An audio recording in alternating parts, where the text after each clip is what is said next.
Download the AllStar app. Make your picks for UFC fights, challenge your friends, level up and win prizes. Link in description. Get it now.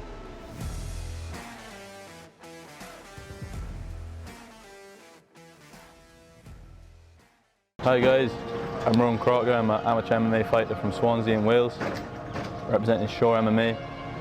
As an amateur, I'm 17-3. I fought in the welterweight, middleweight, and most recently light heavyweight division, and I'm turning pro in the summer of 2024. Swansea in Wales, it's the second biggest city in Wales after Cardiff. I'm not going to pretend like it's a bad place. There's good and bad spots like any place, but I wouldn't say I grew up in a bad area. Had a good childhood, no real issues or anything to scream and shout about, you know. Was good in school, academic, kept myself to myself, and yeah, you know, I think, especially given my age, I think I might have been one of the last sort of generations to be like playing out in the street with your pals before social media and stuff come along, and I had a good group of friends that I'm still friends with today, and yeah, it was a good upbringing in Swansea. Very happy, proud to represent where I'm from. So yes, sporting background to start with. I was playing football or soccer from ages 6 until 9. Playing goalkeeper, so I was a big kid, but I wasn't very good. Then I started playing rugby, which again, I was a big kid. It was good for use my attributes as a 9-year-old. But over time, I played maybe as age 9 until 16. So I played rugby all the way through. Played for like Swansea's like schoolboy team, and had some good experiences. Like played in a big stadium when I was a kid, only 11 years old. So that was probably like a highlight of my sport background until fighting. But as a kid, you know, over time, gradually sort of fell out of love with the sport, I say. I really did want to be a professional, if I'm honest. Like that's kind of where the fighting sort of spirit sort of comes from, is that when I was playing rugby, I had ultimate goals of being a professional player. And over time, I realized that, you know, when you train in once a week or twice a week, that's not really how you progress as a professional.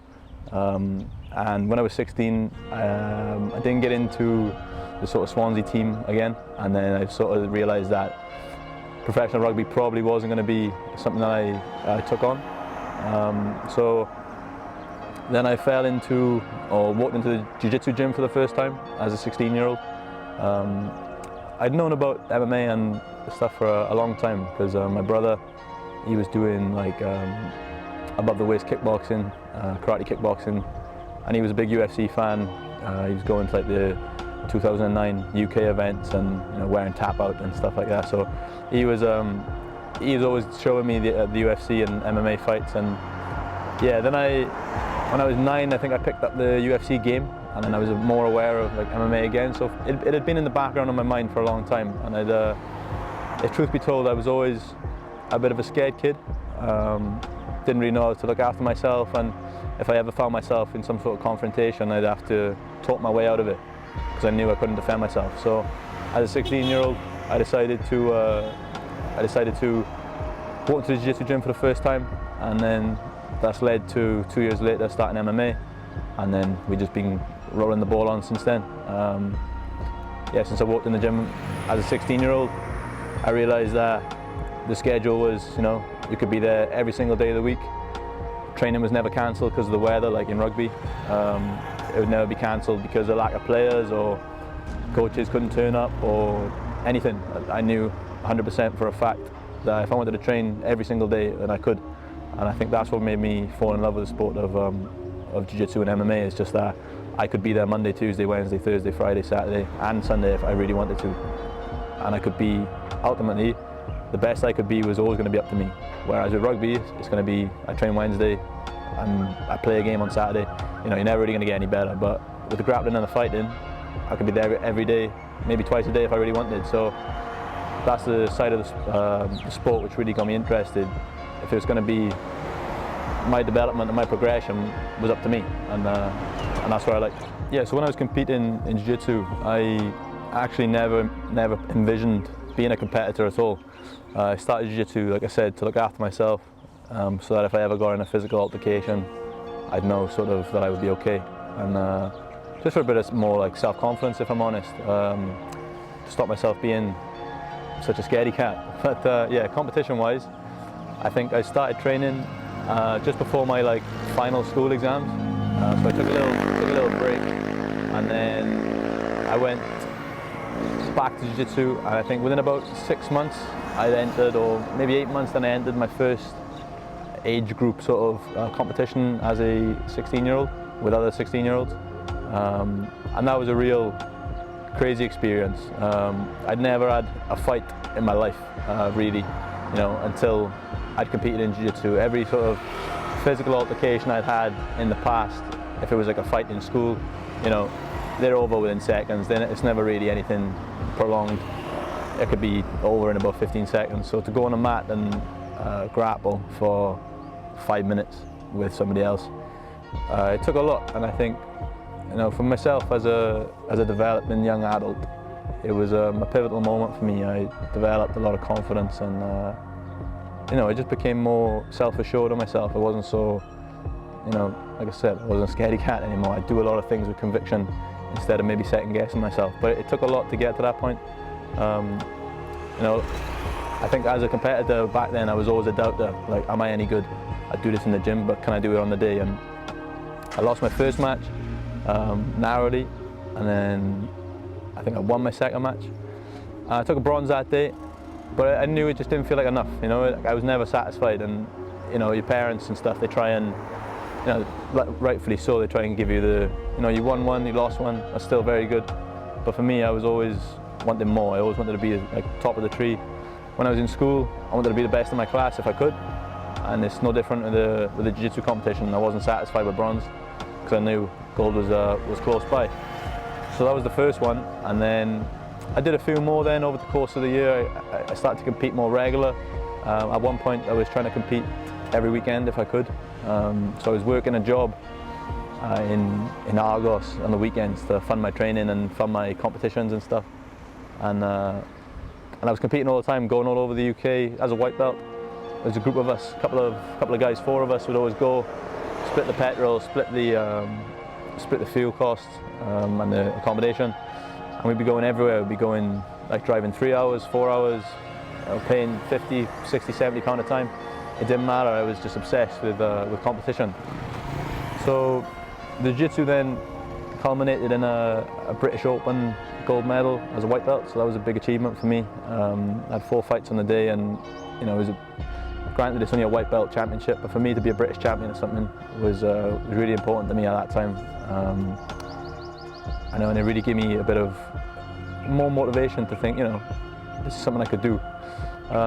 Fast forward then a couple more months, I was pretty much trying to prove to my coaches that I deserved to be promoted. So I was competing in the blue belt divisions as a white belt, just to try and really solidify, look, I'm good enough to be a blue belt, give me my blue belt. But they were holding me back at the time, and fair enough, it's no big deal, but I was just like, I'm going to show you that I'm good enough to compete at the upper belt. And I was winning blue belt divisions then as a white belt. So yeah, the natural progression then from that was to potentially look at fighting MMA. An opportunity arose, and my coach at the time said to me that the IMAF were debuting their junior divisions, which was ages 18 to 21, and would I be interested in fighting for Team UK as my MMA debut. So at the time I was in college, I was doing my first year exams. That would give me my ticket to go to university. So I checked my exam schedule. My last exam was the Friday, and the flight to Romania for the IMAF was on the Saturday. So I took on the task then of trying to revise for my A-level exams and prepare for my first MMA fight simultaneously. It was a struggle. I think I was so naive at the time, I didn't really realise what I was doing, but my schedule looked a lot like wake up, go through college, which would be in the morning, it'd be maybe 9 o'clock until maybe 4 o'clock in the afternoon, and then I'd go from there to the jiu-jitsu gym. I'd grapple from 5 till 6 and 6 till 7, or 6 till 7, 7 till 8. I'd then eat in my car. I'd drive to a library. I'd stay in the library from 9 until 12 in the evening. I'd then drive home, go to sleep, wake up and do it again. So I was pretty much trying to train and study at the same time.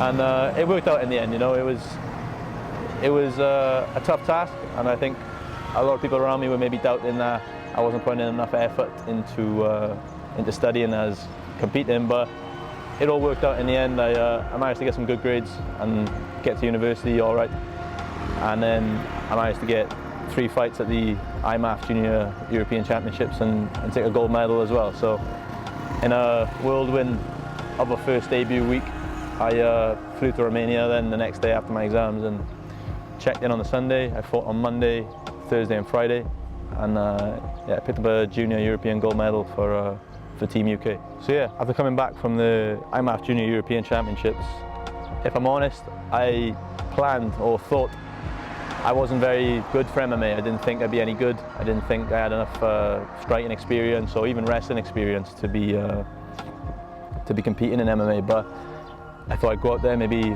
lose 1 fight, come home and never fight MMA again. So it was quite surprising to come back 3-0, gold medal around my neck, and a lot of people saying that, well, I should be fighting MMA now. So the ball just rolled on from there. I think I took another fight then pretty soon after. I won that. I was 4-0.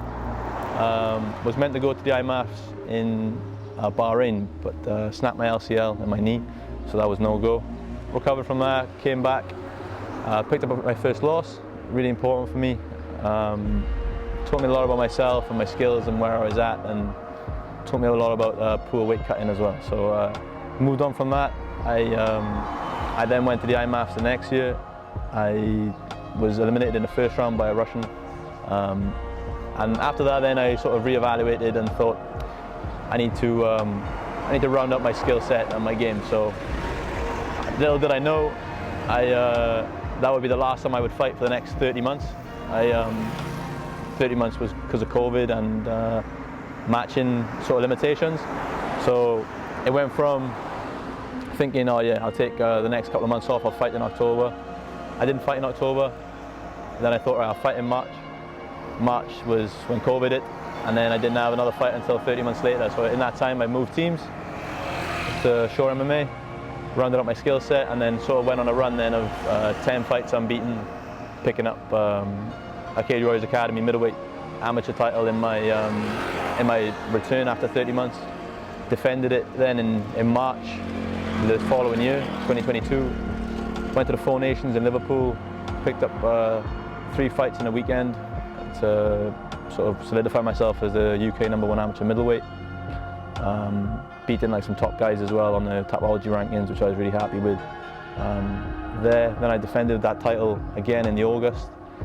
Unfortunately, picked up a neck injury then in that fight, and that sidelined me until February 2023, where I went to the IMAF World Championships in Serbia. So this was a big moment for me as well. And on a personal note, like, I might have been an IMAF sort of gold medalist, but I was a junior champion, and for me that was always that asterisk that I didn't like. I didn't like that I was just a junior champion. I didn't feel like the junior champion was anything to be sort of hitting home about, where, you know, like I said, I might be an IMAF gold medalist, but it's a junior medal, and I didn't really value that medal, which was tough because everyone around me was saying, you know, you're an IMAF gold medalist, you're a European champion, but I would always say, no, I'm a junior European champion. I never liked you know, they're not like for like. The senior medals and the junior medals should be treated, you know, differently. So it was a big deal for me to go to Serbia as a senior for this tournament and prove, you know, that I can compete at the senior level as well. So I went to Serbia this time as a light heavyweight. Wasn't able to make the middleweight limit anymore, and stepped up to light heavyweight for the first time. And then I took on 5 fights in 6 days. Beating guys from USA, Spain, Angola, Serbia, and Ukraine. And yeah, that week was a turning point, I'd say, in my sort of amateur career. I'd always known I could be, you know, maybe good at these tournaments. I didn't have any sort of I didn't have a real belief per se. I knew that I could be something at these tournaments, but again, I was under no illusion that these guys are the best in the world, and it was a real a point of turning up there. On the first day, I thought, I've got a guy from USA, great. I'm probably going to be wrestled and pinned to the mat for 3 rounds. When I beat him, subbed him in the second round, I thought, there's no way anyone's going to do this to me this week. Like, I'm not going to be beaten. And then the next day, got to finish in the first round, and that just day after day, over the week, just sort of grew in confidence that, you know, I'm going to do this. I'm going to go all the way to the finals, no problem. And I did. Day after day, the fights got tougher. You know, I was like a middleweight fighting a light heavyweight, and it was tough to take on guys that were like 10 pounds heavier than me every single day. But my skill just shone through. You know, I fought Angola on the 3rd day. It was a tough fight against a jiu-jitsu black belt, but my grappling sort of shone through again. And the semi-finals was a big highlight as well. You know, the hometown favourite from Serbia in his back garden, all his fans in the crowd, in the stands, and it was just me and my dad there. You know, me and my dad with his Welsh flag. You know, the only sort of, besides a couple of other IMAF staff, the only Welsh fans in attendance, and then me as the only Welsh competitor in attendance. So yeah, to beat the Serbian, that was a big achievement for myself as well. Unfortunately, got to the finals and was unsuccessful, but at that point in time, you know, I set my goals out for that year, and it was just to get on the podium. So to take a silver medal was a massive achievement for me. And I knew then that my amateur days were sort of coming to an end after, you know, it's every amateur competitor's sort of checklist. You know, go to the IMAFs, prove yourself on the world stage, and I think not only fighting at the IMAFs but medaling at the Worlds was a massive achievement for myself, and it was huge to come back to. Finally then, to cap off the amateur career, I came back, stepped up to light heavyweight to fight for the Cage Warriors Academy belt, and became a double champion, picking up a first round submission win against a good opponent. In fairness to him, very good opponent from a great team, Team Renegade. And then, yeah, my final amateur fight then was the Four Nations again. So, stepped up to light heavyweight, this time again in the Four Nations to get a 2-weight division sort of championship there. Beat a good opponent over 3 rounds. And that capped off my amateur career with my 20th amateur fight. Finished my amateur days off as 17-3. You know, not only took on 1 weight class and sort of cleaned it out, but took on a 2nd weight class as well and cleaned that out. I think it was a huge sort of feather in my cap and something I'm very proud of. So my academic sort of career so far then, it was a different type of approach at first. I went to college, like I said, and I studied politics, psychology and computer science, with the goal was to be becoming maybe like a software developer or software engineer. I'm pretty good with technology, like computers and stuff, but when I got to college I kind of realised that this is quite tough actually, and it's a lot of maths, and maths isn't my strong suit. So I actually excelled at the more literature-based subjects like psychology and politics. So I changed my university option to study a politics degree at first. The idea was that, you know, if I was good at politics, like I got an A grade, so I thought, right, well, if I'm good at politics, I'll find the degree easy, I'll have more time to train, less time studying. And yeah, it didn't really go like that. It was very tough. I found it really boring as well. There was nothing like the course I had just studied. So after I'd done 2 semesters, I was thinking, you know, this isn't really food in my drive anymore, and I need to maybe think of something that I'm going to enjoy if I'm going to even complete university. So I was, it was right around the same time I was like cutting weight poorly, as I talked about earlier. So I kind of started researching and looking into the science behind sort of strength and conditioning and sports science, you know, nutrition, actual weight cutting strategies. And I found a university close to my new gym that would allow me to take on a new course in a new place. And I was really happy then to move courses. I started studying strength and conditioning in 2019 as an undergraduate, so my Bachelor of Science degree. And that was finished off in 2022. after that, then I rolled straight over. I enrolled in a master's degree in the same topic area, strength and conditioning, and graduated in January 2024. So I think for the past 9 or 10 years, I've been examined every summer, and I've also had to try and pursue competing and fighting at the same time. So it's been tough. It's been difficult at times, you know, a lot of stress, and a lot of times where I just thought, you know, what's the point in carrying on? But in the UK, it allowed me to receive funding as a student loan, and that allowed me to sort of pursue fighting full time. Whereas if I wasn't, I'd be working. And you know, it's important that I was able to try and train twice a day, or get every session in that I could, and not sacrifice my time for maybe working. So I've been lucky to have found myself in the position that I'm in, and you know, now it's allowed me to launch my business, which has been going since 2022 or 2021. But you know, it's allowed me to pass on the knowledge that I've gained on my studies to the next generation. Like I alluded to it earlier, I did some really stupid practices when I was cutting weight. You know, stuff like, you know, fasting for long periods, not eating for a week, just to try and make weight for a fight. You know, the mistakes and the shortcomings that I made from not having the knowledge, the next generation who work with me will never have to go through the stuff that I put myself through as a young 18-year-old kid with no guidance. So I think it's nice for me to be able to pass on the lessons that I learned the hard way. You know, I can tell these young 16, 17-year-olds that you should be doing this, and please don't go and do X, Y, and Z, for example, because you're just going to hurt yourself in the long term. So it's very rewarding in that sense, and I know what I'm talking about as well. So for a lot of my team and a lot of my teammates, they come to me first and say, you know, is this any good? Is this true?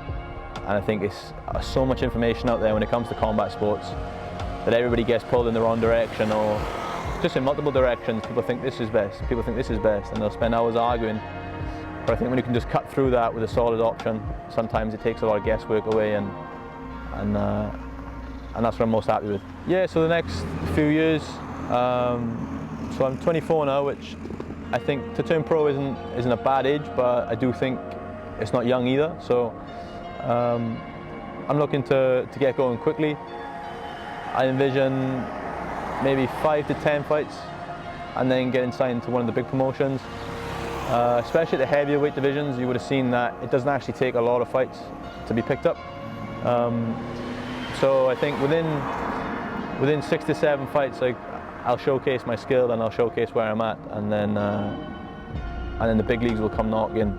But for me, short-term goals sort of lead to long-term success. So it's all about putting one foot in front of the other, just winning every fight as it comes.